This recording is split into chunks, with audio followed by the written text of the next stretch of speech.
kung kayo ay nasa 30, mga 30 na gustong magbago at buhay, at kung gusto nyong mag-start ng something for yourself, if you want to design your life na kung paano mo gawin yung buhay mo, gusto ko rin matuto sa inyo. Gusto ko marinig ang mga kwento nyo kasi baka may matutunan ako sa inyo at baka meron din kayong matutunan sa akin. Ito guys, mga fans ko, lalabas na. Hello. O sige, magsigawan kayo!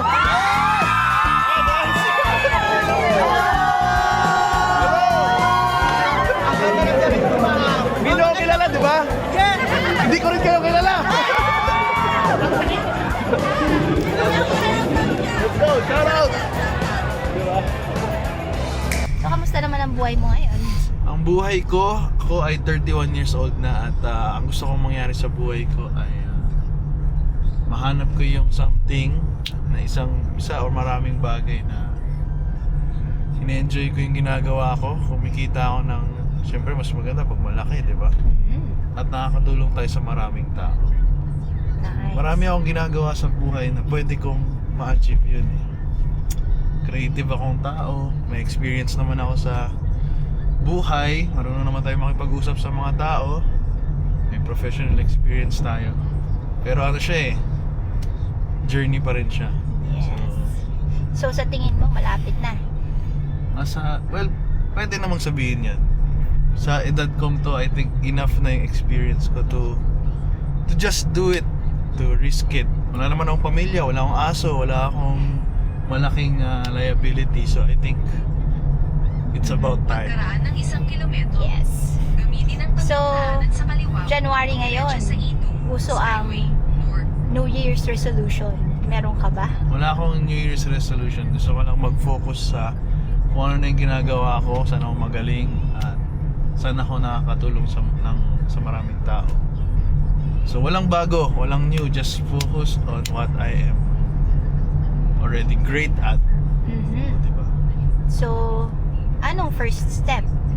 Ang first step is just do the first step. Just do it. Ano siya kahit di ako sure, kahit sabihin natin unsure or hindi ko alam kung yun talaga yun, pero just do it. I think maraming tao yung yung maraming tulad ko na hindi rin sure, takot din.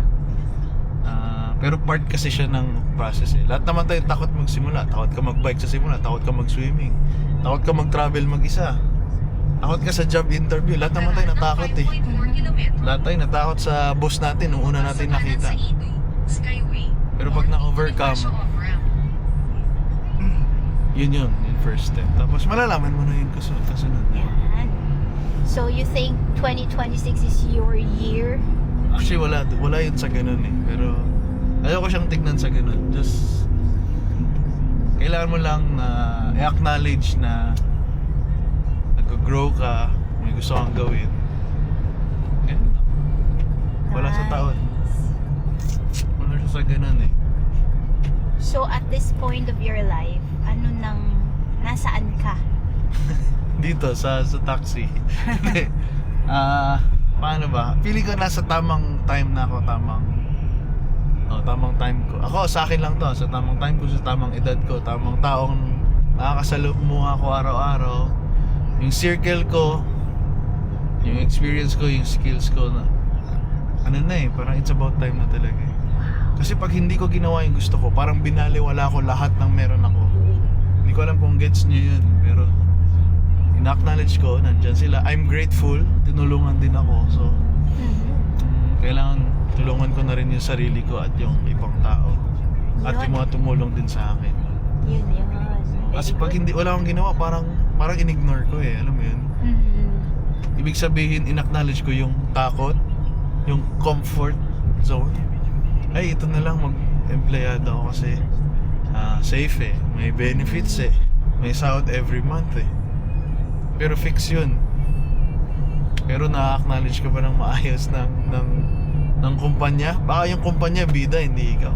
Pero okay lang, may mga taong ganun yung gusto nila safe lang, gusto nila secured, nasa likod lang, hindi sila pinapansin. Okay lang yun.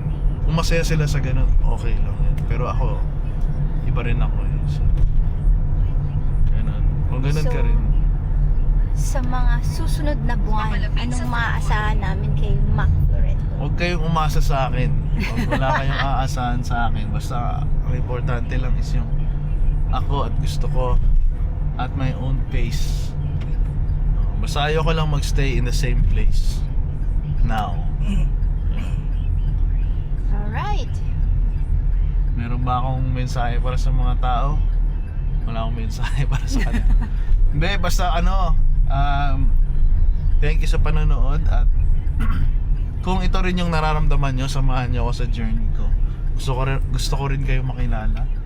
Kung kayo ay nasa 30, mga 30 na gustong magbago at mangbuhay, at kung gusto nyong mag-start ng something for yourself, if you want to design your life na kung paano mo gawin yung buhay mo, gusto ko rin matuto sa inyo. Gusto ko marinig ang mga kwento nyo kasi baka may matutunan ako sa inyo at baka meron din kayong matutunan sa akin. Kaya sige, subscribe kayo. Yun! Thank you so much. Like, share, and subscribe. At kung may mga tanong at comments kayo sa amin, mag-comment lang kayo or mag-message. At kung gusto nyo akong makatrabaho at makasama, message nyo lang ako. Alright, bye-bye, goodbye.